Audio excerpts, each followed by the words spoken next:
Good morning. Among report karon is about colonial history of Nigeria.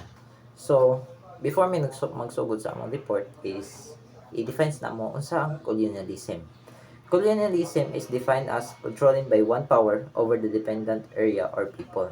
It occurs when nation subjugates another, conquering its population and exploit it, often while forcing its own language and control values upon its people. So, ang pasabot ani, ang colonialism ay tinutukoy bilang isang pagkontrol ng isang pagkontrol ng isang kapangyarihan sa isang umaasa na lugar or o tao. So, ang pasabutan ni kanang kuan ikontrol nilang mga tawagan ni mga lugar bitaw nga dependent kay sa mga uban murag was like murag dili sa kaya mo murag nadaghan pa sa panginahanglan ba nga mo asa pa sa uban mo na pagkuan ko din si murag abusaran bitaw nila ang kuan mag advantage ang mga kuan sa mga power nila kay siyempre mas kaya man nila murag mauto bitaw nilang mga tao mo na yung colonialism. So, mana siyang sunod is mato na ta sa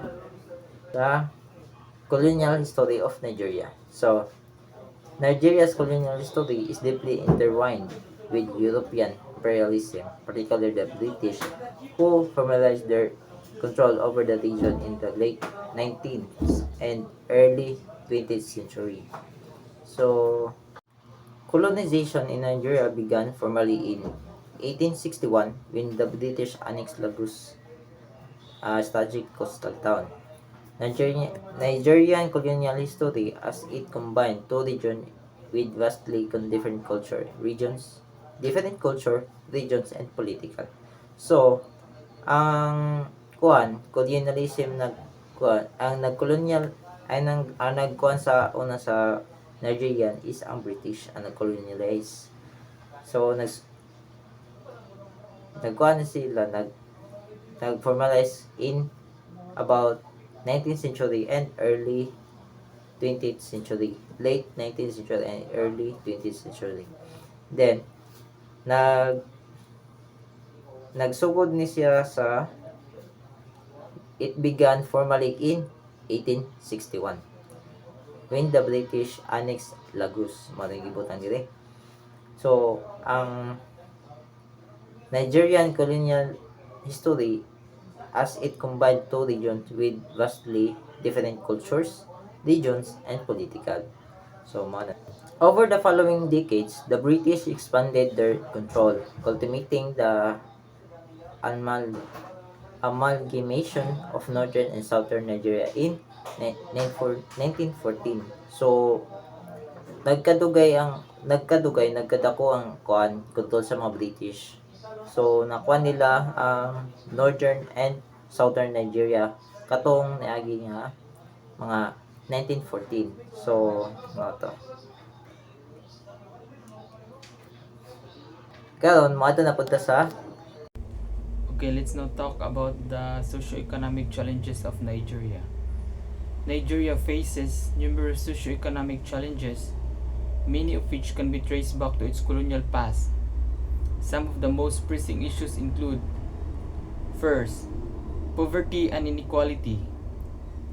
Nigeria is the most populous country in Africa, yet a significant portion of its population lives in poverty. Economic inequality is also rampant, with wealth concentrated in the hands of small elite. This disparity can be linked back to colonial practices, particularly the exploitation of natural resources.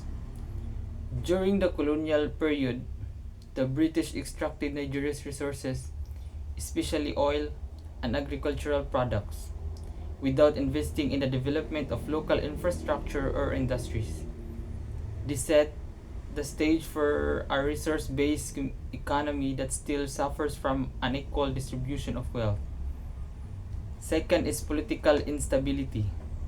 Since gaining independence, Nigeria has experienced periods of political instability, including military coups, civil war, most notably the Biafra War from 1967 to 1970. and ongoing conflicts between ethnic groups, the seeds of this instability were shown during the colonial period when the British created artificial borders that grouped together diverse ethnic and religious communities. The amalgamation of Nigeria ignored existing cultural and political divisions, leading to tensions that persist today. And lastly, the corruption. Widespread corruption in Nigeria's political system can also be traced to colonial governance structures.